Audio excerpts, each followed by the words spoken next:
हाँ जी, हुण असीं स्टार्ट करांगे पेपर नंबर 5। पेपर नंबर 5 का जिहड़ा सबजैक्ट हैगा वो हैगा जी इंडियन पीनल कोड 1860। असीं इस तो पहलां पढ़िया सी पेपर चैप्टर नंबर 2। अज असीं डिस्कस करांगे चैप्टर नंबर 3 पुनिशमेंट्स। पुनिशमेंट्स की होंदियां ने, किवें किवें होंदियां ने, सजावां की होंदियां ने, किवें किवें जिहड़ी सज़ा हैगी है कन्वर्ट हो जाती है, जां सज़ा दीयां किस्मां किहड़ियां होंदियां ने। ठीक है, उहदे बारे असीं डिटेल च पढ़ांगे। सैक्शन 53 तो शुरू करांगे जी अज। सैक्शन 53 इस तो पहला जी असीं पढ़िया सीगा वो डेफिनेशन क्लास सीगी। डेफिनेशन क्लास मैं इत्थे अज रिवाइज नहीं करने की कोशिश करांगा। आपां पढ़ांगे section 53 punishments, chapter 3 sorry chapter 3।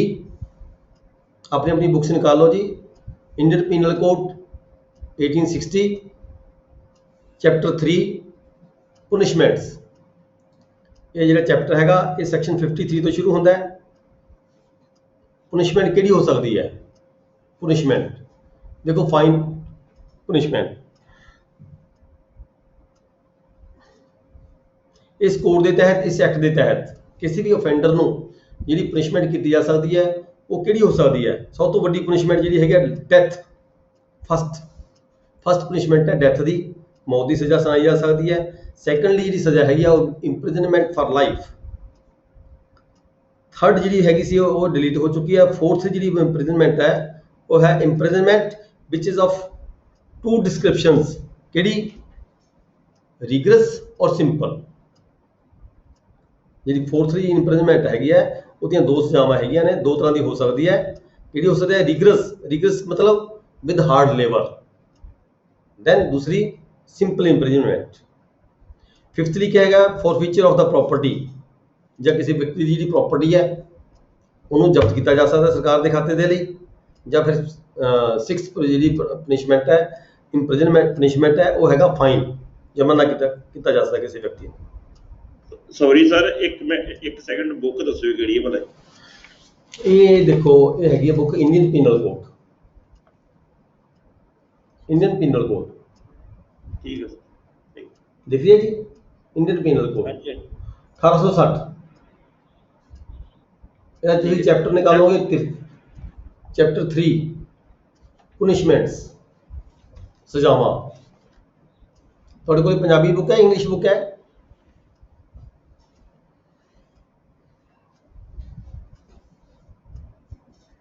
Sorry sir मैं लाई नहीं है जी पंजाबी। हाँ कोई गल नहीं, ਉਹਦੇ ਵਿੱਚ ਵੀ ਤਾਂ पंजाबी ਦੇ बुक ਵਿੱਚ भी तो होएगा ना। चैप्टर नंबर 3 निकाल लो, सैक्शन 53 सैक्शन 53।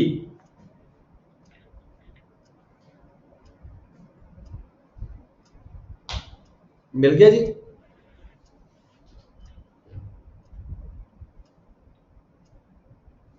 ठीक है सर, ओके। हाँ आप डिस्कस कर रहे सी सैक्शन 53 ਦੇ ਵਿੱਚ ਕੀ ਆ ਪੁਨਿਸ਼ਮੈਂਟ ਦੀ ਗੱਲ ਕੀਤੀ ਗਈ ਹੈ ਵੀ ਪੁਨਿਸ਼ਮੈਂਟਸ ਕਿਸੇ ਆਫੈਂਡਰ ਨੂੰ, ਕਿਸੇ ਮੁਜਰਮ ਨੂੰ ਕੋਰਟ ਵੱਲੋਂ ਕਿਹੜੀਆਂ ਪੁਨਿਸ਼ਮੈਂਟਸ ਸੁਣਾਈਆਂ ਜਾ ਸਕਦੀਆਂ ਨੇ। ਸਭ ਤੋਂ ਵੱਡੀ ਸਜ਼ਾ ਜਿਹੜੀ ਸੁਣਾਈ ਜਾ ਸਕਦੀ ਹੈ ਡੈਥ ਦੀ ਹੈ। First death, second imprisonment for life ਉਮਰ ਕੈਦ, ਤੇ ਤੀਜੀ ਸਜ਼ਾ ਜਿਹੜੀ ਹੈਗੀ ਆ ਇਥੋਂ ਡਿਲੀਟ ਹੋ ਚੁੱਕੀ ਹੈ। ਚੌਥੀ ਸਜ਼ਾ ਹੈਗੀ ਆ ਇੰਪ੍ਰਿਜ਼ਨਮੈਂਟ। ਉਹਦੇ ਚ ਦੋ ਕਲੌਜ਼ ਦਿੱਤੀਆਂ ਨੇ, ਇੱਕ ਇੰਪ੍ਰਿਜ਼ਨਮੈਂਟ ਰਿਗਰਸ ਇੰਪ੍ਰਿਜ਼ਨਮੈਂਟ मतलब कि हार्ड लेबर के नाल नाल, ठीक है जी। तो दूसरी हैगी सिंपल इंप्रिजनमेंट। चौथा हैगा फॉरफिट ऑफ प्रॉपर्टी, किसी भी जिहड़ा ऑफेंडर हैगा ਉਹਦੀ ਜਿਹੜੀ प्रॉपर्टी है ਉਹਨੂੰ ਜ਼ਬਤ ਕਰਕੇ ਸਰਕਾਰ ਦੇ ਖਾਤੇ ਦੇ ਵਿੱਚ ਉਹਨੂੰ ਵੀ ਇਹ ਵੀ ਕੁਝ ਸਜ਼ਾ ਹੈਗੀ ਹੈ। ਤੇ 6ਵਾਂ ਨੰਬਰ ਹੈਗਾ ਫਾਈਨ ਦਾ, ਵੀ ਉਸ ਨੂੰ ਫਾਈਨ ਕਰਕੇ ਵੀ ਸਜ਼ਾ ਦਿੱਤੀ ਜਾ ਸਕਦੀ ਹੈ, ਕਿਸੇ ਬੰਦੇ ਨੂੰ ਪੁਨਿਸ਼ਮੈਂਟ ਕੀਤੀ ਜਾ ਸਕਦੀ ਹੈ।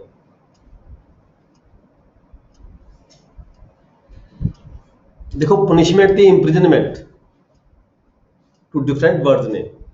पुनिशमेंट दी इंप्रिजनमेंट, पुनिशमेंट में भी जेल हो सकती है ते नाल फाइन हो सकता है, पर इंप्रिजनमेंट जिहड़ी हैगी है इंप्रिजनमेंट वो सज़ा हैगी है, जेल जिन्हों कह लीए आपां। ठीक है जी।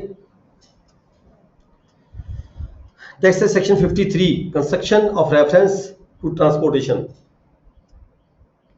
सैक्शन 53 ਦੇ ਵਿੱਚ ਕਲੀਅਰ ਕੀਤਾ ਹੈਗਾ construction of reference to transportation. ਕਿ ਜਿਹੜੇ ਪੁਰਾਣੇ ਐਕਟ ਸੀਗੇ ਇਸ ਤੋਂ ਪਹਿਲਾਂ ਉੱਥੇ ਟਰਾਂਸਪੋਰਟੇਸ਼ਨ ਦਾ ਇੱਕ ਵਰਡ ਯੂਜ਼ ਕੀਤਾ ਜਾਂਦਾ ਸੀਗਾ, transportation of life. Transportation for life, ठीक है। वो ट्रांसपोर्टेशन ऑफ लाइफ ਦਾ ਜਿਹੜਾ ਵਰਡ ਸੀਗਾ ਉਹਨੂੰ ਇੱਥੇ ਇਸ ਐਕਟ ਦੇ ਵਿੱਚ ਪ੍ਰਜ਼ੂਮ ਕੀਤਾ ਗਿਆ ਜੇ ਕਿਤੇ ਪੁਰਾਣੇ ਐਕਟ ਦੇ ਵਿੱਚ ਕਿਸੇ ਵੀ ਐਕਟ ਦੇ ਵਿੱਚ ਕਿਸੇ ਵਿਅਕਤੀ ਨੂੰ ਕੋਈ ਸਜ਼ਾ ਹੋਈ ਵੀ ਹੈ, ਮਤਲਬ ਇਹ ਤਾਂ ਨਹੀਂ ਆਪਾਂ ਕਹਿ ਸਕਦੇ ਵੀ ਇਸ ਤੋਂ ਪਹਿਲਾਂ ਕਿਸੇ ਨੂੰ ਸਜ਼ਾ ਨਹੀਂ ਹੋਈ ਹੋਣੀ ਹੈ, ਠੀਕ ਹੈ। ਕਿਸੇ ਵੀ ਐਕਟ ਦੇ ਵਿੱਚ ਹੋਰ ਇਸ ਤੋਂ ਪਹਿਲਾਂ ਕਿਸੇ ਨੂੰ ਸਜ਼ਾ ਹੋਈ ਹੋਵੇ ਉੱਥੇ ਇਹ ਜਿਹੜਾ ਵਰਡ ਯੂਜ਼ ਕੀਤਾ ਗਿਆ ਹੋਵੇ ਟਰਾਂਸਪੋਰਟੇਸ਼ਨ ਫਾਰ ਲਾਈਫ, ਤਾਂ ਇੱਥੇ ਅਸੀਂ ਉਸ ਨੂੰ ਇਹ ਪ੍ਰਜ਼ੂਮ ਕਰਾਂਗੇ, ਇਸ ਐਕਟ ਦੇ ਵਿੱਚ ਕਲੀਅਰ ਕਰ ਦਿੱਤਾ ਵੀ ਇੰਪ੍ਰਿਜ਼ਨਮੈਂਟ ਫਾਰ ਲਾਈਫ, ਠੀਕ ਹੈ। Transportation for life is equal to imprisonment for life in every case in which sentence of transportation for a term has been passed before the commencement of this code of criminal procedure। इस तो पहले की गल करते हैं, if sentence to rigorous imprisonment for the same term, the offender shall be dealt with in the same manner as if sentenced to rigorous imprisonment for the same term।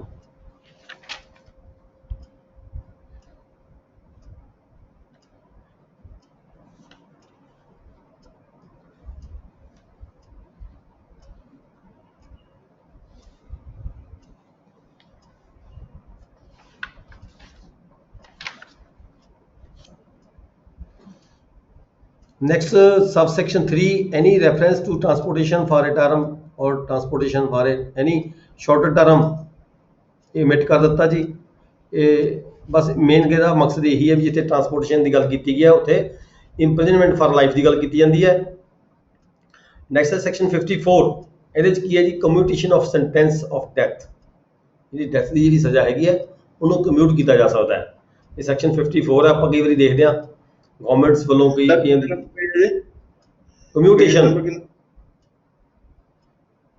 Section 54 commutation of sentence of death. Page number कितना sir अपना? Page number ਤਾਂ books ਦੇ match ਨਹੀਂ ਕਰਦੇ ਆਪਸ ਦੇ ਵਿੱਚ। Section 54 ਹੈ। ਤੁਹਾਡੇ ਕੋਲ ਕੌਣ ਬੋਲ ਰਹੇ ਸੀ? ਗੁਰਜੰਟ ਸਿੰਘ, ਦਲਜੀਤ ਗੁਰਜੰਟ ਸਿੰਘ। ਤੁਹਾਡੇ ਕੋਲ ਬੁੱਕ ਨਿਕਾਲ ਲਈ ਤੁਸੀਂ? ਇੰਡੀਅਨ ਪੀਨਲ ਕੋਡ ਪੜ੍ਹ ਰਹੇ ਸੀ। बुक ਦਾ ਕਰ ਲਈ ਸਰ, बुक ਤਾਂ ਮਿਲ ਗਈ ਜੀ। ਬੁੱਕ ਦੇ ਵਿੱਚ ਫਿਰ ਨਿਕਾਲੋਗੇ ਚੈਪਟਰ 3 ਨਿਕਾਲੋ, ਸੈਕਸ਼ਨ 54 ਨਿਕਾਲੋ। ਠੀਕ ਹੈ। ਚੈਪਟਰ 3 ਬੁੱਕ ਇਹ ਤਾਂ ਇਹ ਜਿਹੜੇ ਸੈਕਸ਼ਨ ਨੇ ਰਨਿੰਗ ਚੱਲਦੇ ਨੇ, ਇਹ ਅਲੱਗ-ਅਲੱਗ ਤਾਂ ਹੈ ਨਹੀਂਗੇ, ਇਹ ਕੰਟੀਨਿਊ ਸਾਰੇ ਦੇ ਸਾਰੇ ਸੈਕਸ਼ਨ ਚਾਹੇ ਚੈਪਟਰ ਜਿਹੜਾ ਮਰਜ਼ੀ ਹੋਵੇ ਤੁਸੀਂ ਸੈਕਸ਼ਨ ਨਿਕਾਲੋ ਬਸ ਇਕੱਲਾ 54 ਇੱਕ ਤੋਂ ਲੈ ਕੇ 400 ਦੇ ਆਸ-ਪਾਸ ਇਹ ਇਕੱਠੇ ਰੈਗੂਲਰ ਚੱਲਦੇ हैं ਸੈਕਸ਼ਨ, ਚੈਪਟਰ में भी कोई भी हो सकता है। Commutation of sentence of death in every case in which sentence of death shall have been passed the appropriate government। ਇੱਥੇ ਦੇਖੋ appropriate government appropriate मतलब ਸੈਂਟਰ ਗਵਰਨਮੈਂਟ ਵੀ ਹੋ ਸਕਦੀ ਹੈ, ਸਟੇਟ ਗਵਰਨਮੈਂਟ ਵੀ ਹੋ ਸਕਦੀ ਹੈ। ਜਿਹੜੀ ਵੀ ਗਵਰਨਮੈਂਟ ਦੇ ਖਾਤੇ 'ਚ ਉਹ ਕੇਸ ਆਂਦਾ ਹੋਵੇ ਉਹਦੇ ਅਕੋਰਡਿੰਗ ਜਿਹੜੀ ਐਪਰੋਪ੍ਰੀਏਟ ਗਵਰਨਮੈਂਟ ਜਿਹੜੀ ਹੈਗੀ ਹੈ ਉਸ ਜਿਹੜੀ ਸਜ਼ਾ ਕਿਸੇ ਨੂੰ ਮੌਤ ਦੀ ਸਜ਼ਾ ਸੁਣਾਈ ਗਈ ਹੋਵੇ ਉਹਦੀ ਸਜ਼ਾ ਨੂੰ ਕਮਿਊਟ ਕਰ ਸਕਦੀ ਹੈ without the consent of the offender. ਇੱਥੇ ਕਿਹਾ ਗਿਆ ਵੀ ਜਿਹੜਾ ਅਫੈਂਡਰ ਹੈ ਉਹਦੀ ਕੰਸੈਂਟ ਲੈਣ ਦੀ ਲੋੜ ਨਹੀਂ ਗਵਰਨਮੈਂਟ ਨੂੰ। Commute the punishment for any other punishment provided by this code. ਇਸ ਐਕਟ ਦੇ ਵਿੱਚ ਕੋਈ ਹੋਰ ਸਜ਼ਾ ਪ੍ਰੋਵਾਈਡ ਕੀਤੀ ਗਈ ਹੈ ਮੌਤ ਦੀ ਥਾਂ ਤੇ, ਉਸ ਦੀ ਜਿਹੜੀ ਸਜ਼ਾ ਹੈਗੀ ਹੈ ਉਹਨੂੰ ਕਮਿਊਟ ਕੀਤਾ ਜਾ ਸਕਦਾ ਹੈ ਗਵਰਨਮੈਂਟ ਵੱਲੋਂ। ਸੈਕਸ਼ਨ 54 ਹੈ, ਬਹੁਤ ਵੱਡੀ ਦੇਖੋ ਇੰਪੋਰਟੈਂਟ ਕਲਾਜ਼ ਹੈਗੀ ਹੈ। ਨੈਕਸਟ ਹੈ section 55 commutation of sentence of imprisonment for life. ਜੇ ਕਿਸੇ ਦੀ ਇੰਪ੍ਰਿਜ਼ਨਮੈਂਟ ਫਾਰ ਲਾਈਫ ਹੋਈ ਹੋਵੇ in every case in which sentence of imprisonment for life shall have been passed, ਕਿਸੇ ਨੂੰ ਉਮਰ ਭਰ ਦੀ ਜਿਹੜੀ ਸਜ਼ਾ ਸੁਣਾਈ ਗਈ ਹੋਵੇ, the appropriate government may without the consent of the offender commute the punishment for the imprisonment of either description for a term not exceeding 14 years। 14 ਸਾਲ ਤੋਂ ਘੱਟ ਦੇ ਸਮੇਂ ਦੇ ਵਿੱਚ, 14 ਸਾਲ ਤੋਂ ਵੱਧ ਨਹੀਂ ਹੋ ਸਕਦੀ, 14 ਸਾਲ ਤੋਂ ਘੱਟ ਸਮੇਂ ਦੇ ਵਿੱਚ ਕੋਈ ਵੀ ਟਾਈਮ ਹੋ ਸਕਦਾ ਹੈ, ਉਹਦੇ ਵਿੱਚ ਜਿਹੜੀ ਹੈ ਕੋਈ ਵੀ ਟਰਮ ਹੋ ਸਕਦੀ ਹੈ, ਉਹਦੇ ਵਿੱਚ ਜਿਹੜੀ ਹੈਗੀ ਆ ਜਿਹੜੀ ਇਹ ਸਜ਼ਾ ਹੈਗੀ ਆ ਕਮਿਊਟ ਕੀਤੀ ਜਾ ਸਕਦੀ ਹੈ ਗਵਰਨਮੈਂਟ ਵੱਲੋਂ। ਗਵਰਨਮੈਂਟ ਮੀਨਸ ਗਵਰਨਰ ਤੇ ਪ੍ਰੈਜ਼ੀਡੈਂਟ ਸਰ ਆਊਗਾ ਇਹਦੇ ਵਿੱਚ ਸਿਰਫ ਨਾ ਕਿ ਵਿਧਾਨ ਸਭਾ ਤੇ ਲੋਕ ਸਭਾ ਨੂੰ ਤਾਂ ਇਹੋ ਜਿਹਾ ਕੋਈ ਪਾਵਰ ਨਹੀਂ ਦਿੱਤੀ। ਮੈਂ ਦੇਖੋ ਸੈਂਟਰ ਗਵਰਨਮੈਂਟ ਦਾ ਹੈੱਡ ਕੌਣ ਹੁੰਦਾ ਹੈ? ਰਾਸ਼ਟਰਪਤੀ ਹੁੰਦਾ ਹੈ। ਰਾਸ਼ਟਰਪਤੀ ਔਰ ਗਵਰਨਰ। ਠੀਕ ਹੈ ਜੀ, ਗਵਰਨਰ। ਪੰਜਾਬ ਜਿਹੜੀ ਸਟੇਟ ਗਵਰਨਮੈਂਟ ਹੁੰਦੀ ਉੱਥੇ ਗਵਰਨਰ ਹੁੰਦਾ ਹੈ। ਠੀਕ ਹੈ ਸਰ। ਠੀਕ ਹੈ, ਅੱਗੇ ਤਾਂ ਐਗਜ਼ੀਕਿਊਸ਼ਨ ਕਰਦੀਆਂ ਹੈ, ਜਿਵੇਂ ਸੀਐਮ ਹੈ ਜਾਂ ਪ੍ਰਾਈਮ ਮਿਨਿਸਟਰ ਹੈ, ਉਹ ਤਾਂ ਐਗਜ਼ੀਕਿਊਟ ਕਰਦੇ ਆ।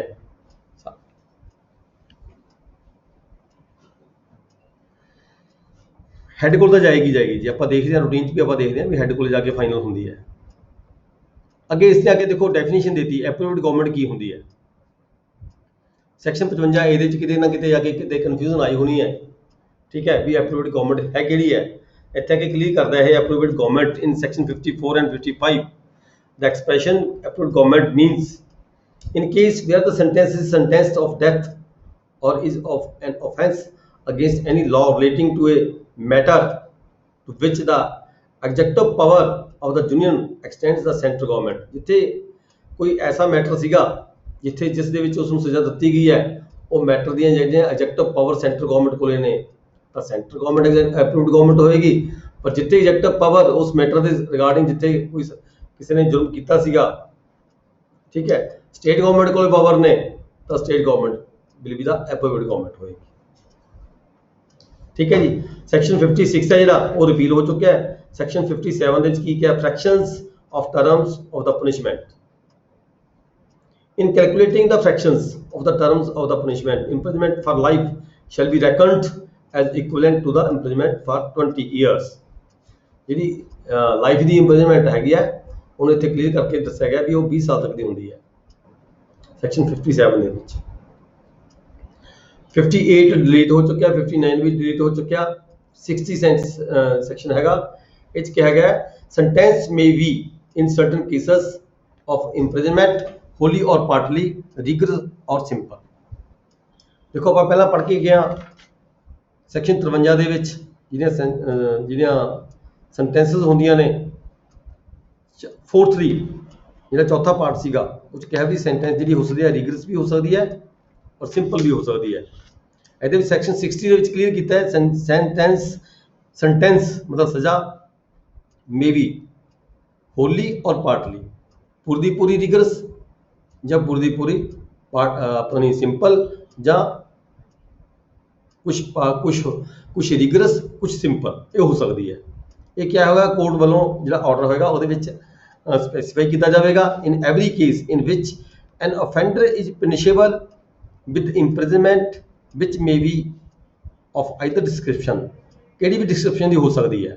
It shall be the competent to the court which sentences such offender to direct in the sentence that such imprisonment shall be wholly rigorous, or that such imprisonment shall be wholly simple, or that any part of such imprisonment shall be rigorous and the some rest of the part may be simple। मतलब कि पूरी rigorous भी हो सकती है, पूरी simple भी हो सकती है, कुछ पार्ट रिगरस हो सकता है, कुछ पार्ट सिंपल भी हो सकता है। ठीक है जी, सैक्शन 61 डिलीट हो चुका है। सैक्शन 62 ये भी नहीं है इस वेले। नैक्सट है सैक्शन 63, ये फाइन के रिगार्डिंग एज क्या है, वेयर नो सम इज एक्सप्रैसड, जिथे कहते कोई सम एक्सप्रैस नहीं किया गया, अमाउंट एक्सप्रैस नहीं की गई, to which a fine may extend the amount of fine to which the offender is liable is unlimited.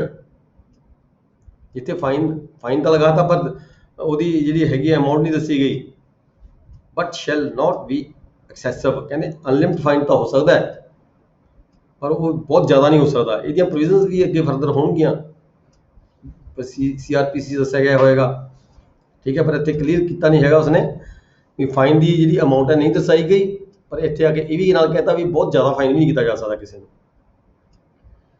Section 64 है sentence of imprisonment for non payment of fine. जे कोई व्यक्ति अपना जो फाइन है उन्होंने नाल इंप्रिजमेंट भी हुई है तो नाल फाइन भी होया, जो फाइन कोई अदा ना करे तो असीं आम तौर पर देखते हैं, साडे आम जनता को पता है, आम पब्लिक को पता है भी जो कोई बंदा फाइन नहीं करता उसकी होर सज़ा थोड़ी वध जाती है, सज़ा के नाल सज़ा वध जाती है फाइन के according. In every case of an offence punishable with imprisonment as well as fine, उन्होंने इंप्रिजमेंट भी हुई है तो उन्होंने फाइन भी होया, in which the offender is sentenced to fine, sentence of imprisonment for non payment of fine. जो कोई फाइन अदा नहीं करता तो उन्होंने जी इंप्रिजनमेंट है वो ਵਧਾਈ ਜਾ ਸਕਦੀ है। And in every case of an offence punishable with imprisonment और फाइन, जिथे सजा भी हुई होवे ते फाइन भी होया होवे, with fine only in which the offender is sentenced to a fine. And in every case of an offence punishable with imprisonment or fine, with fine only, in which the offender is sentenced to a fine. ਇਹ clear ਨਹੀਂ ਮੈਨੂੰ ਫੰਡਾ ਹੈਗਾ ਜੀ ਕੀ ਕਹਿ ਰਿਹਾ ਇੱਥੇ। Then ਅੱਗੇ ਚੱਲੀਏ, it shall be the competent to the court, court competent ਹੈਗੀ ਹੈ, which sentence such offender to direct by the sentence that in default of the payment of the fine, court ਵੱਲੋਂ ਦੱਸਿਆ ਜਾਏਗਾ ਵੀ ਜੇ ਕੋਈ ਡਿਫਾਲਟ ਹੋਇਆ, ਪੇਮੈਂਟ ਨਹੀਂ fine ਕਰਦਾ, ਫਾਈਨ ਦੀ ਪੇਮੈਂਟ ਨਹੀਂ ਦਿੰਦਾ, ਤਾਂ offender shall suffer imprisonment for a certain term। ਤਾਂ ਕੋਰਟ ਕਲੀਅਰ ਕਰੇਗੀ ਵੀ ਇਹਨੂੰ ਹੁਣ ਹੋਰ ਸਜ਼ਾ ਕਿੰਨੀ ਦਿੱਤੀ ਜਾਣੀ ਬਣਦੀ ਹੈ ਇਸ ਫਾਈਨ ਦੇ ਰਿਗਾਰਡਿੰਗ। ਇਹਦੀਆਂ ਅੱਗੇ ਜਾ ਕੇ ਆਪਾਂ ਦੇਖਿਆ ਵੀ ਅੱਗੇ ਜਾ ਕੇ ਇਹਦੀਆਂ ਕੁਝ ਪ੍ਰੋਵੀਜ਼ਨ ਦਿੱਤੀਆਂ ਗਈਆਂ ਨੇ, ਸੈਕਸ਼ਨ ਜਿਵੇਂ 65 ਹੈ, ਸੈਕਸ਼ਨ 65 ਚ ਕਿਹਾ limit to the imprisonment for non payment of fine, ਇਹਦੀ ਕਿੰਨੀ ਲਿਮਿਟ ਹੋ ਸਕਦੀ ਹੈ ਜੇ ਕੋਈ ਫਾਈਨ ਅਦਾ ਨਾ ਕਰੇ। When imprisonment and fine awarded, the term for which the court directs the offender to be imprisoned in default of payment of fine shall not exceed 1/4 of the term of imprisonment। देखो इतनी clear करता उसने भी जी किसी बंदे ਨੂੰ ਕੋਈ ਸਜ਼ਾ ਹੋਈ ਹੈ, 4 ਮਹੀਨੇ ਦੀ ਸਜ਼ਾ ਹੋ ਗਈ, ਉਹਨੂੰ ਕੁਛ ਨਾਲ ਫਾਈਨ ਲਗਾਤਾ, ਠੀਕ ਹੈ, ਜੇ ਉਹਨੇ ਫਾਈਨ ਨਹੀਂ ਭਰਿਆ ਤਾਂ ਜਿਹੜੀ ਸਜ਼ਾ ਹੈਗੀ ਉਹਦੀ ਜਿੰਨੀ ਕਿੰਨੀ ਵਧਾਈ ਜਾ ਸਕਦੀ ਹੈ 1/4 ਆਫ ਦਾ 4 ਮਹੀਨਿਆਂ ਦੇ ਨਾਲ ਉਹਨੂੰ 1 ਮਹੀਨੇ ਦੀ ਸਜ਼ਾ ਜਿਹੜੀ ਹੈਗੀ ਆ ਹੋਰ ਕੋਰਟ ਵੱਲੋਂ ਦਿੱਤੀ ਜਾ ਸਕਦੀ ਹੈ। shall not exceed 1/4 of the term of the imprisonment which is the maximum fine fixed for the offence if the offence be punishable with imprisonment as well as fine। मतलब जिन्नी सजा ਉਹਨੂੰ ਹੋਈ ਹੈ ਉਹਦਾ ਚੌਥਾ ਹਿੱਸੇ ਤੋਂ ਵੱਧ ਸਜ਼ਾ ਨਹੀਂ ਦਿੱਤੀ ਜਾ ਸਕਦੀ, ਘੱਟ ਦਿੱਤੀ ਜਾ ਸਕਦੀ, ਪਰ ਉਸ ਤੋਂ ਵੱਧ ਨਹੀਂ ਦਿੱਤੀ ਜਾ ਸਕਦੀ 1/4 ਤੋਂ ਜ਼ਿਆਦਾ। ਸੈਕਸ਼ਨ 66 ਕਹਿੰਦਾ ਜੀ descriptions of the imprisonment for non payment of fine। The imprisonment which the court imposes in default of the payment of a fine may be of any description, मतलब सिंपल या रिगरस, ये ठीक है भी court decide करेगी भी ਕਿਹੜੀ ਸਜ਼ਾ ਦਿੱਤੀ ਜਾਂਦੀ ਹੈ। ਪੇਮੈਂਟ ਜਿਹੜੀ ਫਾਈਨ ਦੀ ਹੈ ਜੇ ਕੋਈ ਨਾ ਅਦਾ ਕਰੇ ਤਾਂ ਕੋਰਟ ਸਪੈਸੀਫਾਈ ਕਰੇਗੀ ਵੀ ਇਹਨੂੰ ਕਿਹੜੀ ਸਜ਼ਾ ਦਿੱਤੀ ਜਾਣੀ ਹੈ ਇਸ ਦੇ ਇਫਸ ਦੇ ਵਿੱਚ, ਸਿੰਪਲ ਦਿੱਤੀ ਜਾਣੀ ਹੈ ਜਾਂ ਰਿਗਰਸ ਦਿੱਤੀ ਜਾਣੀ ਹੈ, ਮਤਲਬ ਇਹਦੇ ਲੇਵਰ ਦਿੱਤੀ ਜਾਣੀ ਹੈ ਜਾਂ ਓਨਲੀ ਸਿੰਪਲ ਵੇ। ਸੈਕਸ਼ਨ 67 ਚ ਕਿਹਾ ਹੈਗਾ imprisonment for non payment of fine when offence punishable with fine only।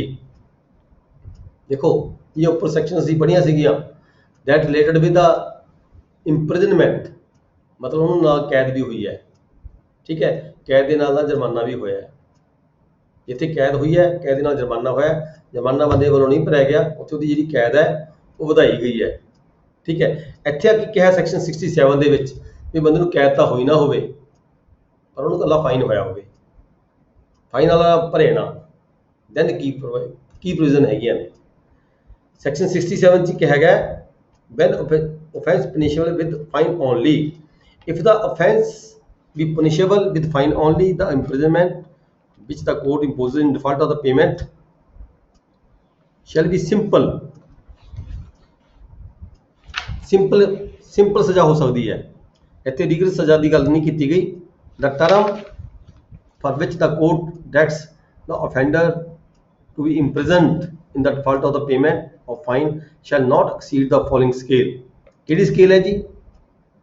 ਜੀ ਜਿਹੜਾ ਫਾਈਨ ਹੈਗਾ ਰੁਪਏ 50 ਰੁਪਏ ਤੱਕ ਦਾ ਹੈਗਾ, ਠੀਕ ਹੈ, ਤਾਂ ਜਿਹੜੀ ਉਹਦੀ ਸਜ਼ਾ ਹੈਗੀ ਹੈ 2 ਮਹੀਨੇ ਤੱਕ ਦੀ ਹੋ ਸਕਦੀ ਹੈ, ਪਰ ਹੋਏਗੀ ਸਿੰਪਲ।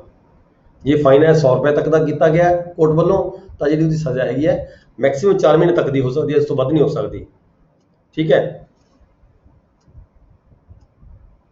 ਜੇ ਫਾਈਨ ਹੈ ਹੋਰ ਵੀ ਜ਼ਿਆਦਾ ਹੈ,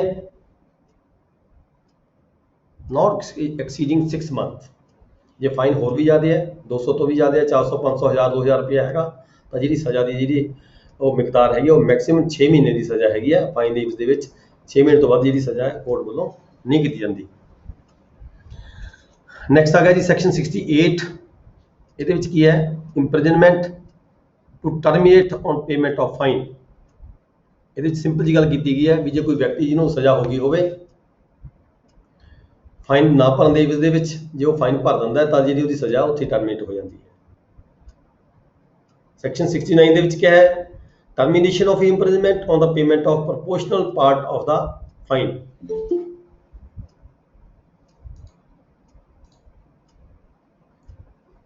ਕਿਸੇ ਵਿਅਕਤੀ ਨੂੰ 4 ਮਹੀਨੇ ਦੀ ਸਜ਼ਾ ਹੋਈ ਸੀਗੀ, ਮੰਨ ਲਓ 100 ਰੁਪਏ ਫਾਈਨ ਸੀਗਾ, ਠੀਕ ਹੈ ਜੀ, 75 ਰੁਪਏ ਅਜੇ ਉਹ ਸਜ਼ਾ ਭੁਗਤ ਰਿਹਾ ਹੈ, 1 ਮਹੀਨੇ ਦੀ ਸਜ਼ਾ ਅਜੇ ਉਹਨੇ ਭੁਗਤੀ ਨਹੀਂ, ਮਤਲਬ 20 ਦਿਨ ਦੀ ਸਜ਼ਾ ਭੁਗਤੀ ਹੈ।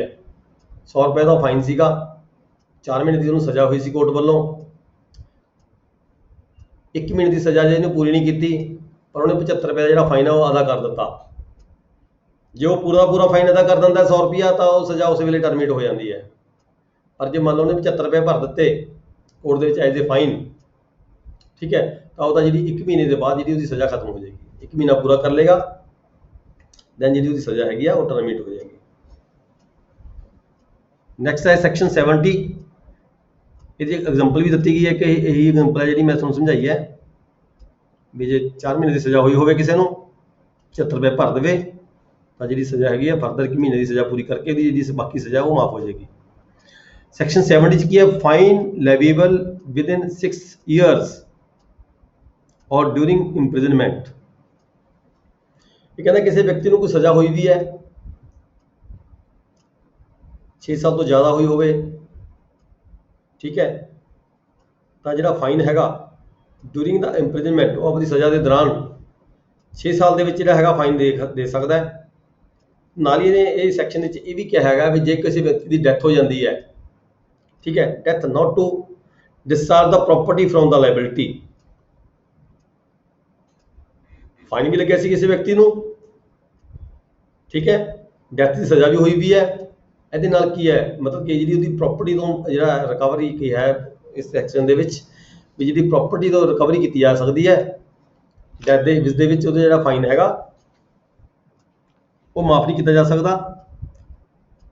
The fine or any part thereof which remains unpaid may be levied at any time within 6 years after the passing of the sentence, and if under the sentence the offender is be liable to the imprisonment for a longer term than 6 years then at any time previous to the expiration of the period।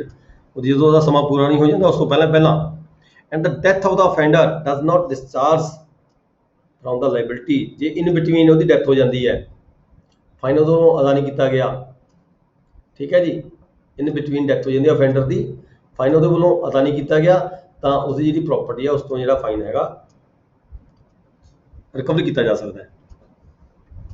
Next section 71 ਇਹ ਕਿਹਾ ਜੀ limit of punishment. Punishment the limit ਕੀ ਹੋ ਸਕਦੀ ਹੈ? punishment of limit of offense made up of several offenses। मतलब ਇੱਥੇ ਗੱਲ ਕੀਤੀ ਹੈ ਵੀ punishment ਹੈ ਉਹਦੀ ਕੋਈ ਲਿਮਿਟ ਤਾਂ ਹੋ ਸਕਦੀ ਹੈ ਨਾ। ਮੰਨ ਲਓ ਕਿਸੇ ਵਿਅਕਤੀ ਨੇ ਕੋਈ ਐਕਟ ਕੀਤਾ, ਕੋਈ punishment, ਕੋਈ offense ਕੀਤਾ, ਉਹ offense ਨੂੰ ਕਰਦੇ ਉਹਨੂੰ ਕਈ offense ਕਰਨੇ ਪੈ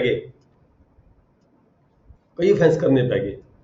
ਜਦੋਂ offense ਫਾਈਨਲ ਹੋਇਆ, ਠੀਕ ਹੈ, ਉਸ ਤੋਂ ਪਹਿਲਾਂ ਕਈ offense ਹੋਰ ਹੋ ਚੁੱਕੇ ਹੈ। ਉਹਨਾਂ offenses ਦੀ ਸਜ਼ਾ ਜੇ ਮੰਨ ਲਓ ਇੱਕ offense ਕੀਤਾ, ਦੂਜਾ ਕੀਤਾ, ਤੀਜਾ ਕੀਤਾ, ਚੌਥਾ ਕੀਤਾ, 4 offense ਕਰਨ ਦੇ ਨਾਲ ਜਿਹੜੀ ਸਜ਼ਾ 2 ਸਾਲ ਕਰਕੇ 8 ਸਾਲ ਦੀ ਬਣ ਗਈ, ਠੀਕ ਹੈ। ਪਰ ਜਿਹੜਾ offense ਸੀਗਾ ਹੋਇਆ ਉਹਦੀ ਸਜ਼ਾ ਮੈਕਸਿਮਮ 3 ਸਾਲ ਦੀ ਹੈ। ਉੱਥੇ ਜਾ ਕੇ ਇਹ ਦੇਖਿਆ ਜਾਏਗਾ ਵੀ ਜਿਹੜੀ ਉਹਦੀ ਸਜ਼ਾ ਹੈਗੀ ਹੈ ਮੈਕਸਿਮਮ 3 ਈਅਰ ਦੀ ਸਜ਼ਾ ਹੀ ਉਹਨੂੰ ਹੋ ਸਕਦੀ ਹੈ। ਇੱਥੇ ਇੱਕ ਲਿਮਿਟ ਲਗਾਤੀ ਵੀ 2 3 4 ਐਕਟ ਕਰਨ ਦੇ ਨਾਲ ਜਿਹੜਾ ਹੈਗਾ ਮੇਨ ਐਕਟ ਜਿਹੜਾ ਹੋਇਆ ਉਹਦੀ ਸਜ਼ਾ ਮੈਕਸਿਮਮ ਕਿੰਨੀ ਹੈਗੀ ਆ, ਉਨੀ ਸਜ਼ਾ ਹੀ ਉਹਨੂੰ ਕੀਤੀ ਜਾ ਸਕਦੀ ਹੈ, ਵੱਧ ਸਜ਼ਾ ਨਹੀਂ ਕੀਤੀ ਜਾ ਸਕਦੀ। ਮਤਲਬ ਕਹਿਣ ਦਾ ਭਾਵ ਇਹ ਹੈ ਕਿਸੇ ਬੰਦੇ ਨੇ ਕਿਸੇ ਸੋਟੀ ਮਾਰੀ, ਇੱਕ ਸੋਟੀ ਦੀ ਸਜ਼ਾ ਜੇ 1 ਸਾਲ ਦੀ ਹੈਗੀ ਮੰਨ ਲਓ, ਠੀਕ ਹੈ, ਉਹਨੇ 50 ਸੋਟੀਆਂ ਮਾਰੀਆਂ ਤਾਂ ਇਹਦਾ ਮਤਲਬ ਇਹ ਨਹੀਂ ਹੈਗਾ ਕਿ ਉਹਨੂੰ ਅਸੀਂ 50 ਸਾਲ ਦੀ ਸਜ਼ਾ ਕਰ ਦਾਂਗੇ। ਜਦ ਵੀ offense ਉਹਨੇ ਉਹਦੇ ਖਿਲਾਫ ਕਮਿਟ ਕੀਤਾ ਫਾਈਨਲ, ਜੇ ਉਹਦੀ ਸਜ਼ਾ 5 ਸਾਲ ਦੀ ਹੈਗੀ ਜਾਂ 7 ਸਾਲ ਦੀ ਹੈਗੀ ਹੈ ਤਾਂ ਉਹਨੂੰ 5 ਸਾਲ ਜਾਂ 7 ਸਾਲ ਦੀ ਸਜ਼ਾ ਹੀ ਕੀਤੀ ਜਾ ਸਕਦੀ ਹੈ। Limit of punishment of offense made up of several offenses। ਇਹਦਾ ਮਤਲਬ ਇਹੀ ਹੈ, ਜਿਵੇਂ ਇੱਥੇ ਆ ਕੇ ਇਹਨੇ ਐਗਜ਼ਾਮਪਲ ਦਿੱਤੀ ਹੈ, ਮੈਂ ਤੁਹਾਨੂੰ ਦੱਸ ਚੁੱਕਿਆ ਵੀ A gives Z 50 strokes with a stick। ਉਹੀ ਗੱਲ ਆ ਗਈ ਵੀ ਜੇ 50 ਲਾਠੀਆਂ ਮਾਰੀਆਂ ਤਾਂ ਇਹਦਾ ਮਤਲਬ ਇਹ ਨਹੀਂ ਵੀ 50 ਸਾਲ ਦੀ ਉਹਨੂੰ ਸਜ਼ਾ ਹੋ ਜਾਵੇ, offense voluntarily causing hurt, ਉਹਨੂੰ ਜ਼ਖਮੀ ਕਰ ਦਿੰਦਾ ਹੈ by the whole beating, and also we each, he might be imprisonment for 50 years, no, one punishment for the whole beating, ਉਹਨੂੰ ਇੱਕ ਸਜ਼ਾ ਹੋਏਗੀ ਉਹਦੀ ਪੂਰੀ ਕੁੱਟ ਦੇ ਨਾਲ, ਠੀਕ ਹੈ ਜੀ, ਜਿੰਨੀ ਸਜ਼ਾ ਉਸਦੀ ਇੰਜਰੀ ਦੀ ਹੋਈ ਹੈ ਹੋਣੀ ਹੈ ਉਨੀ ਸਜ਼ਾ ਹੋਏਗੀ। ਨੈਕਸਟ ਹੈ ਜੀ section 72 punishment of persons guilty of one several offences, the judgment stating that it is doubtful of which, judgment ਦੇ ਵਿੱਚ ਲਿਖਿਆ ਗਿਆ ਵੀ ਉਹਨੇ ਕਈ offense ਕੀਤੇ ਗਏ ਨੇ, ਪਰ ਇਹ ਡਾਊਟ ਹੋਏਗਾ, ਡਾਊਟਫੁਲ ਹੈਗੀ ਹੈ ਵੀ ਕਿਹੜਾ ਕਿਹੜਾ offense ਉਹਦੇ ਵੱਲੋਂ ਕਮਿਟ ਕੀਤਾ ਗਿਆ ਕਿਸੇ offender ਵੱਲੋਂ। ਸੈਕਸ਼ਨ 72 ਦੇ ਵਿੱਚ ਫਿਰ ਉਹਦੇ ਵਿੱਚ ਇਹ ਦੱਸਿਆ ਨਾਲ ਵੀ ਜਿਹੜਾ ਵੀ offense ਉਹਦੇ ਵਿੱਚੋਂ ਸਭ ਤੋਂ ਲੋਐਸਟ ਸਜ਼ਾ ਦਾ ਹੈਗਾ ਉਹ ਲਾਗੂ ਹੋਏਗਾ। 2 3 4 offense ਹੋਏ, ਕੋਰਟ ਡਿਸਾਈਡ ਨਹੀਂ ਕਰ ਪਾ ਰਹੀ, ਡਾਊਟਫੁਲ ਹੈਗੀ ਹੈ ਵੀ 3 4 offenses ਦੇ ਵਿੱਚੋਂ ਕਿਹੜਾ offense ਇਸ offender ਨੇ ਕਮਿਟ ਕੀਤਾ ਹੈ, ਉੱਥੇ ਜਦੋਂ ਕੋਰਟ ਨੇ ਸਜ਼ਾ ਸੁਣਾਉਣੀ ਹੈ ਤਾਂ ਸਭ ਤੋਂ ਘੱਟ offense ਦੀ ਜਿਹੜੀ ਸਜ਼ਾ ਹੈਗੀ ਹੈ, ਠੀਕ ਹੈ, ਜਿੰਨੀ ਘੱਟ ਤੋਂ ਘੱਟ ਸਜ਼ਾ ਜਿਹੜੀ ਜਿਸ offense ਦੇ ਵਿੱਚ ਹੈਗੀ ਆ ਉਹ ਜਿਹੜਾ ਸਜ਼ਾ ਉਸਨੂੰ ਸੁਣਾਈ ਜਾ ਸਕਦੀ ਹੈ। Lowest punishment is provided if the same punishment is not provided for all. Again next ਆ ਗਈ section 73 solitary confinement। solitary confinement ਮਤਲਬ ਕਿਸੇ ਵਿਅਕਤੀ ਨੂੰ ਸਜ਼ਾ ਦੇਣੀ ਪਰ ਉਹਨੂੰ ਕੈਦੀਆਂ ਦੇ ਵਿੱਚ ਇਕੱਠੇ ਤੌਰ ਤੇ ਨਾ ਰੱਖਣਾ, ਅਲੱਗ ਤੌਰ ਤੇ ਰੱਖਣਾ ਜੇਲ੍ਹ ਦੇ ਵਿੱਚ, ਜਿਵੇਂ ਆਪਾਂ ਕਹਿੰਦੇ ਕਾਲ ਕੋਠਰੀ, ਠੀਕ ਹੈ ਜੀ, ਐਦਾਂ ਦੀ ਸਜ਼ਾ ਦੀ ਗੱਲ ਕੀਤੀ ਹੈ solitary confinement। solitary means ਕੀ ਹੈ? ਅਲੱਗ ਰੱਖਣਾ ਕਿਸੇ ਵਿਅਕਤੀ ਨੂੰ, ਅਲੱਗ ਕੈਦੀਆਂ ਵਿੱਚ ਨਾ ਰੱਖਣਾ, ਅਲੱਗ ਤੌਰ ਤੇ ਰੱਖਣਾ। ਕਾਲ ਕੋਠਰੀ ਵੀ ਕਹਿ ਸਕਦੇ ਜੀ, ਕਹਿ ਸਕਦੇ ਹਾਂ। ਕਾਲ ਕੋਠਰੀ ਮੈਂ ਉਹੀ ਦੱਸਿਆ ਤੁਹਾਨੂੰ ਐਗਜ਼ਾਮਪਲ ਵੀ ਜਿਵੇਂ ਕਿਸੇ ਵਿਅਕਤੀ ਨੂੰ ਕਾਲ ਕੋਠਰੀ 'ਚ ਰੱਖਿਆ ਜਾ ਸਕਦਾ, ਉਹਨੂੰ ਸੈਪਰੇਟ ਕਰਕੇ ਰੱਖਿਆ ਜਾਂਦਾ ਦੂਜਿਆਂ ਬੰਦਿਆਂ ਤੋਂ, ਠੀਕ ਹੈ। solitary confinement ਕਹਿੰਦੇ ਨੂੰ ਆਪਾਂ when any person is convicted of an offence for which under this code the court has power to sentence him to rigorous imprisonment। ਜਦੋਂ ਕਿਸੇ ਵਿਅਕਤੀ ਨੂੰ rigorous imprisonment ਦੀ ਸਜ਼ਾ ਸੁਣਾਈ ਜਾਂਦੀ ਹੈ, the court may by its sentence order that the offender shall be kept in solitary confinement for any portion। ਉਹਦੇ ਵਿੱਚੋਂ ਕੋਰਟ ਸਜ਼ਾ ਸੁਣਾਉਣ ਦੇ ਵਿੱਚ ਕੁਝ ਲਿਖ ਸਕਦੀ ਹੈ ਵੀ ਇਹਨੂੰ ਇੰਨੇ ਪੀਰੀਅਡ ਦੇ ਲਈ, ਇੰਨੇ ਸਮੇਂ ਦੇ ਲਈ ਸੋਲਿਟਰੀ ਜਿਹੜੀ ਹੈਗੀ ਆ ਕਨਫਾਈਨਮੈਂਟ ਹੋਏਗੀ। ਕਨਫਾਈਨ ਕਰਨਾ, ਕਿਸ ਨੂੰ ਬੰਦੀ ਬਣਾ ਕੇ ਰੱਖਣਾ, ਕਨਫਾਈਨ ਕਰਨਾ, ਕਨਫਾਈਨ ਮਤਲਬ ਕਿਸੇ ਨੂੰ ਕਾਲ ਕੋਠਰੀ 'ਚ ਪਾ ਦੇਣਾ, ਠੀਕ ਹੈ। ਸੋਲਿਟਰੀ ਕਨਫਾਈਨਮੈਂਟ ਇਕੱਲੇ ਵਿਅਕਤੀ ਨੂੰ, ਇਕੱਲੇ ਨੂੰ। ਤਾਂ ਜਦੋਂ ਕਿਸੇ ਨੂੰ ਰਿਗਰਸ ਇੰਪ੍ਰਿਜ਼ਨਮੈਂਟ ਸੁਣਾਈ ਜਾਂਦੀ ਹੈ ਕੋਰਟ ਵੱਲੋਂ, ਤਾਂ ਕੋਰਟ ਉਹਦੇ ਵਿੱਚ ਡਿਸਾਈਡ ਕਰਦੀ ਹੈ, ਆਪਣੇ ਆਰਡਰ 'ਚ ਸਪੈਸੀਫਾਈ ਕਰਦੀ ਹੈ ਵੀ ਇਸ ਜਿਹੜੀ ਪਾਰਟੀਕੂਲਰ ਸਜ਼ਾ ਨੂੰ ਦਿੱਤੀ ਗਈ ਹੈ, ਇਹਦੇ ਵਿੱਚ ਕਿੰਨਾ ਸਮਾਂ ਉਸ ਨੂੰ ਸੋਲਿਟਰੀ ਕਨਫਾਈਨਮੈਂਟ ਦੇ ਵਿੱਚ ਰਹਿਣ ਦੇ ਲਈ ਆਰਡਰ ਕੀਤਾ ਗਿਆ ਹੈ। Order that the offender shall be kept in solitary confinement for any portion or portions, ਕੁਝ ਸਮਾਂ ਨਿਰਧਾਰਿਤ ਕੀਤਾ ਜਾਂਦਾ ਹੈ ਜਾਂ ਪੋਰਸ਼ਨ ਉਹ ਅਲੱਗ-ਅਲੱਗ ਤੌਰ ਤੇ ਵੀ ਹੋ ਸਕਦਾ ਹੈ। ਇਹ ਨਹੀਂ ਆ ਵੀ ਇੱਕੋ ਵਾਰੀ। ਦੇਖੋ ਸਾਰਾ ਕੁਝ ਦੇਖਿਆ ਜਾਂਦਾ ਹੈ, ਹਿਊਮਨ ਬੀਇੰਗ ਨੇ ਆਪਾਂ ਲੋਕ ਸਾਰੇ। ਇਹ ਨਹੀਂ ਹੈਗਾ ਵੀ ਲਗਾਤਾਰ ਇੱਕ ਬੰਦੇ ਨੂੰ ਮਤਲਬ ਸੋਲਿਟਰੀ ਕਨਫਾਈਨਮੈਂਟ 'ਚ ਵਾੜ ਦਿਓ, ਲਗਾਤਾਰ 2 ਮਹੀਨੇ 3 ਮਹੀਨੇ 4 ਮਹੀਨੇ, ਠੀਕ ਹੈ। ਉੱਥੇ ਸਾਰਾ ਕੁਝ ਦੇਖਦੇ ਹੋਏ ਜਿਹੜੀ ਸੋਲਿਟਰੀ ਕਨਫਾਈਨਮੈਂਟ ਹੈ ਇਹਦੀ ਕੁਝ ਇੰਟਰਵਲਸ ਹੋ ਸਕਦੇ ਨੇ, ਇੰਟਰਵਲਸ 7-7 ਦਿਨਾਂ ਲਈ ਜਾਂ 14-14 ਦਿਨਾਂ ਲਈ, ਠੀਕ ਹੈ। ਇੱਦਾਂ ਦੇ ਇਹਨੂੰ ਕੁਝ ਇੰਟਰਵਲ ਦੇ ਵਿੱਚ ਜਿਹੜੀ ਸਜ਼ਾ ਦਿੱਤੀ ਜਾ ਸਕਦੀ ਹੁੰਦੀ ਹੈ, ਰੈਗੂਲਰ ਸਜ਼ਾ ਨਹੀਂ ਇਹ ਹੁੰਦੀ ਹੈਗੀ। Orders that the offender shall be kept in solitary confinement for any portion or portions of the imprisonment to which he is sentenced, not exceeding 3 months in the whole। ਕੁੱਲ ਮਿਲਾ ਕੇ ਚਾਹੇ ਉਹ 1 ਵਾਰ 'ਚ, ਚਾਹੇ 2 ਵਾਰ, ਜਾਂ 3 ਵਾਰ, ਜਾਂ 4 ਵਾਰ ਦੇ ਵਿੱਚ ਹੈ, ਕੁੱਲ ਮਿਲਾ ਕੇ ਕਹਿੰਦੇ 3 ਮਹੀਨੇ ਦੀ ਸਜ਼ਾ ਦਿੱਤੀ ਜਾਂਦੀ ਹੈ। ਜੇ 3 ਮਹੀਨੇ ਦੀ ਸਜ਼ਾ ਹੋਵੇ ਤਾਂ ਉਹਦੀ ਸਕੇਲ ਕੀ ਹੋਏਗੀ, ਉਹਦੀ ਸਕੇਲ ਕੀ ਹੋਏਗੀ, ਕਿੰਨੀ ਦੇਰ ਦੇ ਲਈ ਉਸ ਨੂੰ ਸੋਲਿਟਰੀ ਕਨਫਾਈਨਮੈਂਟ 'ਚ ਰੱਖਿਆ ਜਾ ਸਕਦਾ ਹੈ। not exceeding 3 months in the whole according to the following scale, that is to say, ਕਿਵੇਂ ਮਤਲਬ a time not exceeding 1 month if the term of the imprisonment shall not exceed 6 months। ਜੇ ਉਹਦੀ ਜਿਹੜੀ ਸਜ਼ਾ ਹੈਗੀ ਹੈ 6 ਮਹੀਨੇ ਤੋਂ ਜ਼ਿਆਦਾ ਨਹੀਂ ਹੈਗੀ ਤਾਂ ਮੈਕਸਿਮਮ 1 ਮਹੀਨੇ ਤੱਕ ਉਸ ਬੰਦੇ ਨੂੰ ਸੋਲਿਟਰੀ ਕਨਫਾਈਨਮੈਂਟ ਵਿੱਚ ਰੱਖਿਆ ਜਾ ਸਕਦਾ ਹੈ, ਠੀਕ ਹੈ। A time not exceeding 2 months if the term imprisonment shall exceed 6 months। And shall not exceed 1 year. ਜੇ ਕਿਸੇ ਵਿਅਕਤੀ ਨੂੰ ਜਿਹੜੀ ਸਜ਼ਾ ਦਿੱਤੀ ਗਈ ਹੈ 6 ਮਹੀਨੇ ਤੋਂ ਜ਼ਿਆਦਾ 1 ਸਾਲ ਤੋਂ ਘੱਟ ਦੀ ਸਜ਼ਾ ਹੈਗੀ ਹੈ ਤਾਂ ਜਿਹੜੀ ਉਹਦੀ ਸੋਲਿਟਰੀ ਕਨਫਾਈਨਮੈਂਟ ਹੈਗੀ ਹੈ, ਇਕੱਲਾ ਰੱਖਣ ਦੀ ਜਿਹੜੀ ਕਨਫਾਈਨਮੈਂਟ ਹੈ ਉਹ ਮੈਕਸਿਮਮ 2 ਮਹੀਨੇ ਤੱਕ ਹੋ ਸਕਦੀ ਹੈ। then ਅੱਗੇ ਕਿਹਾ ਹੈ a time not exceeding 3 months, 3 ਮਹੀਨੇ ਤੋਂ ਮੈਕਸਿਮਮ 3 ਮਹੀਨੇ if the term of the imprisonment shall exceed 1 year, ਜੇ 1 ਸਾਲ ਤੋਂ ਵੱਧ ਕਿਸੇ ਵਿਅਕਤੀ ਨੂੰ ਸਜ਼ਾ ਦਿੱਤੀ ਜਾਂਦੀ ਹੈ ਤਾਂ ਉਹਦੀ ਜਿਹੜੀ ਕਾਲਕੋਠੀ ਦੀ ਸਜ਼ਾ ਇਹ ਕਿਹਾ ਹੈ ਇਹਦੇ ਵਿੱਚ 3 ਮਹੀਨੇ ਤੋਂ ਜ਼ਿਆਦਾ ਨਹੀਂ ਹੋ ਸਕਦੀ। ਫਿਰ ਦੇਖੋ ਅੱਗੇ ਆ ਕੇ ਲਿਮਟ ਦੱਸੀ ਹੈ, ਅੱਗੇ ਲਿਮਟ ਆਫ ਸੋਲਿਟਰੀ ਕਨਫਾਈਨਮੈਂਟ। ਇਹ ਵੈਸੇ ਤਾਂ ਲਿਮਟ ਆਪਾਂ ਉੱਪਰ ਹੀ ਪੜ੍ਹੀ ਹੈ ਪਰ ਇੱਥੇ ਆ ਕੇ ਅੱਗੇ ਕੁਛ ਇਹਨੇ ਹੋਰ ਸਪੈਸੀਫਾਈ ਕੀਤਾ ਹੈਗਾ। Section 74 limit of solitary confinement in executing a sentence of the solitary confinement, such confinement shall in no case exceed 14 days at a time। देखो ਇੱਥੇ ਕਲੀਅਰ ਕਰਤਾ, ਉੱਪਰ ਲਿਖਿਆ ਸੀ 1 ਮਹੀਨਾ, ਪਰ 1 ਮਹੀਨਾ ਜਿਹੜਾ ਹੈਗਾ ਉਹ 1 ਮਹੀਨਾ ਰੈਗੂਲਰ ਨਹੀਂ ਹੋਏਗਾ। ਇੱਥੇ ਕਿ ਕਲੀਅਰ ਕਰਦਾ ਵੀ ਜਿਹੜਾ 1 ਮਹੀਨਾ ਹੋਏਗਾ 14 ਦਿਨ ਤੋਂ ਵੱਧ ਰੈਗੂਲਰਲੀ ਤੌਰ ਤੇ ਕਿਸੇ ਬੰਦੇ ਨੂੰ ਕਨਫਾਈਨਮੈਂਟ ਨਹੀਂ ਰੱਖਿਆ ਜਾ ਸਕਦਾ ਸੋਲਿਟਰੀ ਦੇ ਵਿੱਚ। such confinement shall in no case, ਕਿਸੇ ਵੀ ਕੇਸ ਦੇ ਵਿੱਚ exceed 14 days at a time regular 14 ਦਿਨ ਤੋਂ ਵੱਧ ਨਹੀਂ ਹੋ ਸਕਦੀ with intervals between the period of solitary confinement or not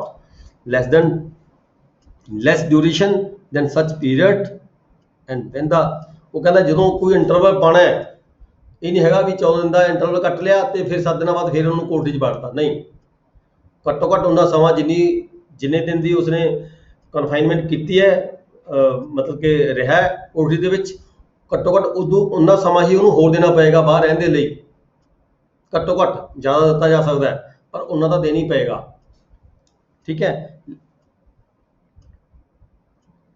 with intervals between the period of solitary confinement of not less than duration than such periods and when the imprisonment awarded shall exceed 3 months। ਜੇ ਕਿਸੇ ਵਿਅਕਤੀ ਦੀ ਜਿਹੜੀ ਸਜ਼ਾ ਹੈਗੀ ਹੈ 3 ਮਹੀਨੇ ਦੀ ਹੋਵੇ, 3 ਮਹੀਨੇ ਤੋਂ ਜ਼ਿਆਦਾ ਹੋਵੇ, the solitary confinement shall not exceed 7 days in any 1 month, ਕਿਸੇ 1 ਮਹੀਨੇ ਦੇ ਵਿੱਚ, ਠੀਕ ਹੈ। ਕਿਸੇ 1 ਮਹੀਨੇ ਦੇ ਵਿੱਚ ਜਿਹੜੀ ਸਜ਼ਾ ਹੈਗੀ ਹੈ 7 ਦਿਨ ਤੋਂ ਵੱਧ ਨਹੀਂ ਹੋ ਸਕਦੀ। within a month ਜਿਹੜੀ ਸੋਲਿਟਰੀ ਕਨਫਾਈਨਮੈਂਟ ਹੈ ਉਹ 7 ਡੇਜ਼ ਤੋਂ ਜ਼ਿਆਦਾ ਨਹੀਂ ਹੋ ਸਕਦੀ। ਦੁਬਾਰਾ ਫਿਰ ਪੜ੍ਹਦੇ ਹਾਂ, the imprisonment awarded shall exceed 3 months, ਜੇ 3 ਮਹੀਨੇ ਤੋਂ ਜ਼ਿਆਦਾ ਸਜ਼ਾ ਦਿੱਤੀ ਗਈ ਹੋਵੇ the solitary confinement shall not exceed 7 days in any 1 month of the whole imprisonment awarded with intervals between the periods of solitary confinement of not less than duration than period। मतलब कि कहने का भाव यह है भी ये ਜਿਹੜਾ ਸੈਕਸ਼ਨ ਹੈ ਇਹ ਕਹਿੰਦਾ ਹੈ ਵੀ ਰੈਗੂਲਰ ਕਿਸੇ ਬੰਦੇ ਨੂੰ ਸੋਲਿਟਰੀ ਕਨਫਾਈਨਮੈਂਟ ਨਹੀਂ ਰੱਖਿਆ ਜਾ ਸਕਦਾ। ਇਸ ਸੈਕਸ਼ਨ ਦੇ ਤਹਿਤ 14 ਦਿਨ ਜਾਂ 7 ਦਿਨ ਦੇ ਲਈ ਰੈਗੂਲਰ ਰੱਖਿਆ ਜਾ ਸਕਦਾ, ਫਿਰ ਉਸ ਨੂੰ ਜਿਹਨੂੰ ਕਿ ਗੈਪ ਪਾਉਣਾ ਪਏਗਾ, ਫਿਰ ਉਹਨੂੰ ਸਿੰਪਲ ਇੰਪ੍ਰਿਜ਼ਨਮੈਂਟ ਲੈ ਕੇ ਜਾਣਾ ਪਏਗਾ, ਠੀਕ ਹੈ। then section 75 है enhanced punishment for certain offences under chapter 12 or 17। whoever having been convicted by court in India of an offence punishable with under chapter 12 or 12 of the code with imprisonment of either description for a term of 3 years or upwards। ਇਹਨਾਂ ਚੈਪਟਰਾਂ ਦੇ ਤਹਿਤ ਜਿਹੜੇ chapter ਹੈਗੇ ਨੇ 12 ਤੇ chapter 17, chapter 12 coins ਦੇ ਨਾਲ related ਹੈ, ਕੋਇਨਸ, ਠੀਕ ਹੈ। ਚੈਪਟਰ ਜਿਹੜਾ 17 ਹੈਗਾ ਉਹ ਪ੍ਰੋਪਰਟੀ ਨਾਲ ਰਿਲੇਟਡ ਹੈ। ਇਹਨਾਂ ਚੈਪਟਰਾਂ ਦੇ ਤਹਿਤ ਜੇ ਕਿਸੇ ਵਿਅਕਤੀ ਨੂੰ ਜਿਹੜੀ ਸਜ਼ਾ ਹੈਗੀ ਹੈ 3 ਸਾਲ ਦੀ ਹੋਈ ਹੋਵੇ, ਆਈਦਰ ਡਿਸਕ੍ਰਿਪਸ਼ਨ ਸਿੰਪਲ ਹੋਵੇ ਚਾਹੇ ਰਿਗਰਸ ਹੋਵੇ, for a term of 3 years और upward 3 ਸਾਲ ਜਾਂ 3 ਸਾਲ ਤੋਂ ਜ਼ਿਆਦਾ ਹੋਈ ਹੋਵੇ, shall be guilty of any offence punishable under this either of those chapters with like imprisonment of the like term shall be subject to of for every such subsequent offences life imprisonment। ਕਹਿੰਦੇ ਉਹ ਕਿਸੇ ਜੇ ਹੋਰ ਕੋਈ ਉਸਨੇ ਜੁਰਮ ਕੀਤਾ ਹੈ ਉਹਨਾਂ ਐਕਟਾਂ ਦੇ ਵਿੱਚ, ਆਪਾਂ ਪਹਿਲਾਂ ਪੜ੍ਹ ਕੇ ਗਏ ਨਾ ਵੀ ਜੇ ਉਸਨੇ ਕਈ ਜੁਰਮ ਕੀਤੇ ਹੈ ਤਾਂ ਜਿਹੜੀ ਮੈਕਸਿਮਮ ਸਜ਼ਾ ਇੱਕ ਹੋ ਸਕਦੀ ਹੈ, ਇੱਕ ਜੁਰਮ ਦੀ ਇੱਕ ਹੋ ਸਕਦੀ ਹੈ। ਇਹਦੇ ਵਿੱਚ ਆ ਕੇ ਉਹਨਾਂ ਨੇ ਕਲੀਅਰ ਕਰ ਦਿੱਤਾ ਵੀ ਉਹਨਾਂ ਚੈਪਟਰਾਂ ਦੇ ਵਿੱਚ ਜੇ ਕਿ ਮੈਕਸਿਮਮ 3 ਸਾਲ ਦੀ ਸਜ਼ਾ ਹੋਈ ਹੈ, ਪਰ ਉਸ ਨੇ ਮਤਲਬ ਕੋਈ ਹੋਰ ਜੁਰਮ ਕਰ ਦਿੱਤਾ ਗਿਆ ਹੈਗਾ, ਤਾਂ ਉਹਦੇ ਵਿੱਚ ਕੀ ਹੈ, ਉਹਦੀ ਜਿਹੜੀ ਉਮਰ ਕੈਦ ਦੀ ਸਜ਼ਾ ਵੀ ਉਹਨੂੰ ਸੁਣਾਈ ਜਾ ਸਕਦੀ ਹੈ। ਉਹਦਾ imprisonment of either description for A term of 10 years, 10 ਸਾਲ ਤੱਕ ਦੀ ਸਜ਼ਾ ਹੋ ਸਕਦੀ ਹੈ। ਇਹਦੇ ਨਾਲ ਜਿਹੜਾ ਆਪਣਾ ਹੈਗਾ ਇਹ ਚੈਪਟਰ ਜਿਹੜਾ 3 ਹੈਗਾ ਇਹ ਖਤਮ ਹੋ ਜਾਂਦਾ ਹੈ। ਸਰ ਇੱਕ ਪੁਆਇੰਟ ਦੱਸਿਆ ਮਾੜਾ ਜਿਹਾ, ਹਾਂਜੀ, ਜਿੱਦਾਂ ਇੰਪ੍ਰਿਜ਼ਨਮੈਂਟ ਦੇ ਨਾਲ ਫਾਈਨ ਦੱਸਿਆ ਨਾ ਵੀ ਸਜ਼ਾ ਹੋ ਗਈ ਕਿਸੇ ਨੂੰ, ਹੂੰ, ਉਹ ਥੋੜੀ ਸਜ਼ਾ ਫਾਈਨ ਦੇ ਵਿੱਚ ਭੁਗਤ ਲੈਂਦਾ, ਉਸ ਤੋਂ ਬਾਅਦ ਉਹ ਕਹਿੰਦਾ ਜੀ ਮੈਂ ਫਾਈਨ ਪੇ ਕਰ ਦਿੰਦਾ। ਫਾਈਨ ਜਿਹੜਾ ਪੇ ਕਰਨ ਦਾ ਅਧਿਕਾਰ ਇਹ ਜੇਲਰ ਕੋਲ ਕਿ ਮੁੜ ਕੇ ਉਹਨੂੰ ਕੋਰਟ 'ਚ ਜਾਣਾ ਪਊਗਾ? ਨਹੀਂ ਇਹ ਉੱਥੋਂ permission ਲੈਣੀ ਤਾਂ ਪਊਗੀ। ਫਾਈਨ ਤਾਂ ਕੋਰਟ 'ਚ ਹੀ ਭਰਿਆ ਜਾਏਗਾ ਨਾ ਜੀ। ਮਤਲਬ ਉਹਨੂੰ ਦੁਬਾਰਾ ਕੋਰਟ 'ਚ ਜਾਣਾ ਪਊਗਾ। ਫਾਈਨ ਤਾਂ ਇਹ clear ਕਰ ਲਈ ਕਿ ਮੈਂ ਜਿੱਥੇ- ਫਾਈਨ ਦਿੱਤਾ ਜੀ, ਹੁਣ ਮੇਰੀ ਜਿੱਥੇ- ਸਜ਼ਾ ਘੱਟ ਨਹੀਂ, ਨਹੀਂ। ਇਹ ਜਿਹੜੀ ਜੇਲ੍ਹ ਦੀ ਹਾਂਜੀ ਦੇਖੋ ਜੇਲਰ ਕੋਲੇ ਕੋਈ ਅਧਿਕਾਰ ਨਹੀਂ ਹੈਗਾ ਇਦਾਂ ਦਾ। ਜਿਹੜੀ ਫਾਈਨ ਹੈ ਉਹ ਫਾਈਨ ਦਾ ਕੋਰਟ ਵਿੱਚ ਹੀ ਭਰਿਆ ਜਾਣਾ ਹੈ, ਕੋਰਟ ਵੱਲੋਂ ਹੀ ਆਰਡਰ ਹੋਏਗਾ। ਮਤਲਬ ਦੁਬਾਰਾ ਕੋਰਟ 'ਚ ਜਾਊਗਾ ਬੰਦਾ। ਦੁਬਾਰਾ ਕੋਰਟ ਤੇ ਉਹ ਤਾਂ ਕੇਸ ਚੱਲ ਹੀ ਰਿਹਾ ਹੈ, ਕੋਰਟ ਦੇ ਵਿੱਚ ਹੀ ਫਾਈਨ ਜਿਹੜਾ ਫਾਈਨ ਹੈ ਕੋਰਟ ਨੇ ਆਰਡਰ ਕੀਤਾ ਫਾਈਨ ਭਰਨ ਦਾ। ਸੁਣੋ ਬੇਨਤੀ ਸੁਣੋ, ਮੈਂ ਕੋਰਟ ਨੇ ਆਰਡਰ ਕਰਤਾ ਉਹਨੂੰ ਇੰਪ੍ਰਿਜ਼ਨਮੈਂਟ ਦਾ, ਨਾਲ ਫਾਈਨ ਦਾ ਕਰਤਾ, ਉਹ ਆਪਣੀ ਸਜ਼ਾ ਭੁਗਤ ਲਈ, ਉਸ ਤੋਂ ਬਾਅਦ ਫਾਈਨ ਨਹੀਂ ਪੇ ਕਰਦਾ, ਉਹਨੂੰ ਫਿਰ 15 ਦਿਨ ਉਹ ਜੇਲ੍ਹ 'ਚ ਰਹਿ ਜਾਂਦਾ। ਜਿਹੜੀ ਬਾਕੀ ਸਜ਼ਾ ਹੈ ਜਿਸ ਵੇਲੇ ਉਹਨੇ ਜਿਸ ਵੇਲੇ ਆਪਾਂ ਕਰਨਾ ਉਹ ਕੋਰਟ ਦੇ ਵਿੱਚ ਜਾ ਕੇ ਕਰੂਗਾ। ਆਪਾਂ ਪੜ੍ਹ ਕੇ ਹਟਿਆ ਵੀ ਉਹਦੀ ਜਦੋਂ ਵੀ ਉਹ ਫਾਈਨ ਪੇ ਕਰ ਦਿੰਦਾ ਹੈ, ਜਦੋਂ ਉਹਦੀ ਸਜ਼ਾ ਟਰਮੀਨੇਟ ਹੋ ਜਾਂਦੀ ਹੈ। ਠੀਕ ਹੈ, ਜੇ ਕੁਝ ਸਮਾਂ ਦੇ ਲਈ ਉਹ ਜੇਲ੍ਹ ਕੱਟ ਲਈ ਉਸਨੇ, ਬਾਕੀ ਫਾਈਨ ਵੀ ਜੇ ਉਹ ਪੇ ਕਰ ਦੇਵੇ ਤਾਂ ਵੀ ਦੀ ਸਜ਼ਾ ਉਸੇ ਵੇਲੇ ਟਰਮੀਨੇਟ ਹੋ ਜਾਂਦੀ ਹੈ। ਪਰ ਜਿਹੜਾ ਫਾਈਨ ਹੈਗਾ ਇਹ ਕੋਰਟ ਦੇ ਵਿੱਚ ਹੀ ਭਰਾਇਆ ਜਾਂਦਾ ਹੈ, ਮਤਲਬ ਕੋਰਟ ਜਾਣਾ ਪਊਗਾ। ਅੱਛਾ, ਸੈਕੰਡ ਹੈ ਸੋਲਿਟਰੀ ਕਨਫਾਈਨਮੈਂਟ ਦਾ ਜਿਹੜਾ ਰੇਸ਼ੋ ਪ੍ਰੋਪੋਰਸ਼ਨ ਇਹਨਾਂ ਨੇ ਬਣਾਇਆ ਹੈਗਾ, ਇਹ ਫਿਰ ਜੇਲਰ ਤੈਅ ਕਰੂਗਾ ਕਿ ਇਹ ਵੀ ਕੋਰਟ ਨੇ ਤੈਅ ਕਰਕੇ ਪਹਿਲਾਂ ਹੀ ਆਪਣੇ ਆਰਡਰ ਦੇ ਵਿੱਚ? ਕੋਰਟ ਨੇ ਤੈਅ ਕਰਨਾ ਹੈ। ਠੀਕ ਹੈ ਸਰ, ਕੋਰਟ ਨੇ ਤੈਅ ਕਰਨਾ। ਕਿਸੇ ਦਾ ਕੋਈ ਕੁਐਸਚਨ ਹੈ ਜੀ? ਕਰ ਸਕਦਾ ਹੈ ਸਰ। ਇੱਕ ਮੇਰਾ ਕੁਐਸਚਨ ਹੈ ਜੀ, ਜਿਹੜੀ ਪਾਰਟੀਸ਼ਨ ਹੈ ਇਹ ਦੋਵਾਂ ਪਿੰਡਾਂ ਦੀ ਇਕੱਠੀ ਹੋ ਸਕਦੀ ਜੀ? ਪਾਰਟੀਸ਼ਨ ਦੋਨਾਂ ਪਿੰਡਾਂ ਦੀ ਇਕੱਠੀ ਹੋ ਸਕਦੀ ਹੈ, ਕਲੱਬ ਹੋ ਸਕਦੀ ਜੀ? ਕਲੱਬ ਹੋ ਸਕਦੀ ਹੈ, ਪਰ ਉਹਦਾ ਕਾਰਨ ਇਹ ਹੁੰਦਾ ਹੈ ਵੀ ਜਿੱਥੇ ਪਾਰਟੀਆਂ ਸੇਮ ਹੋਣ, ਉਹਨਾਂ ਦੇ ਜਿਹੜੇ ਸ਼ੇਅਰ ਹੈ ਉਹ ਸੇਮ ਹੋਣ। ਪਰ ਇਹ ਇਨ ਐਗਜ਼ਿਸਟੈਂਸ ਮੇਰੇ ਖਿਆਲ ਨਹੀਂ ਹੈਗਾ, ਪਰ ਲਾਅ ਪ੍ਰੋਵਾਈਡ ਕਰਦਾ ਹੈ ਵੀ ਜਿਹੜੀ ਪਾਰਟੀਸ਼ਨ ਹੈਗੀ ਹੈ 2 ਪਿੰਡਾਂ ਦੀ, 3 ਪਿੰਡਾਂ ਦੀ, ਜੇ ਹੁਣ ਪਾਰਟੀਆਂ ਹੈਗੀਆਂ ਨੇ 3 ਜਾਂ 4-5 ਪਾਰਟੀਆਂ ਹੈਗੀਆਂ ਨੇ, ਠੀਕ ਹੈ, ਉਹਨਾਂ ਦੀ ਜਿਹੜੀ ਪਿੰਡ ਦੇ ਨਾਲ ਜੁੜਦੇ ਹੈਗੇ ਆ, ਇੱਕ ਦੂਜੇ ਦੀਆਂ ਹੱਦਾਂ ਪਿੰਡ ਦੀਆਂ ਮਿਲਦੀਆਂ ਨੇ। ਇੱਕ ਪਾਰਟੀ ਕੋਲ ਇੱਕ ਪਿੰਡ ਦੀ ਜ਼ਮੀਨ ਹੈ, ਦੂਜੀ ਪਾਰਟੀ ਕੋਲ ਦੂਜੇ ਪਿੰਡ ਦੀ ਜ਼ਮੀਨ ਹੈ, ਤੀਜੀ ਪਾਰਟੀ ਕੋਲ ਤੀਜੇ ਪਿੰਡ ਦੀ ਜ਼ਮੀਨ ਹੈ। ਇਹਦਾ ਮਤਲਬ ਇਹ ਨਹੀਂ ਹੈਗਾ ਵੀ ਅਸੀਂ ਇੱਕ ਪਿੰਡ ਦੇ ਵਿੱਚ ਉਹਨੂੰ 3 ਤੱਕ ਫੇਰ ਬਣਾਵਾਂਗੇ, 3 ਤੱਕ ਫੇਰ ਬਣਾਵਾਂਗੇ, 3 ਤੱਕ ਫੇਰ ਬਣਾਵਾਂਗੇ।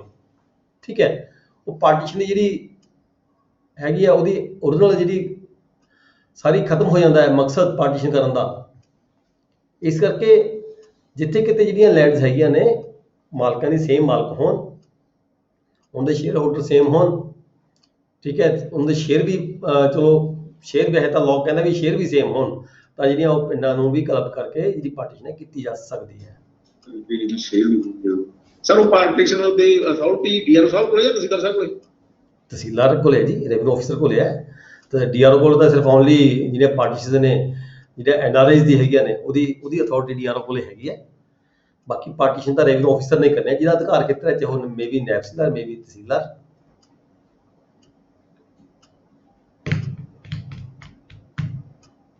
ਠੀਕ ਹੈ ਜੀ, class is over, thank you very much. ਉਹ sir thank you. Okay sir. Okay ਜੀ।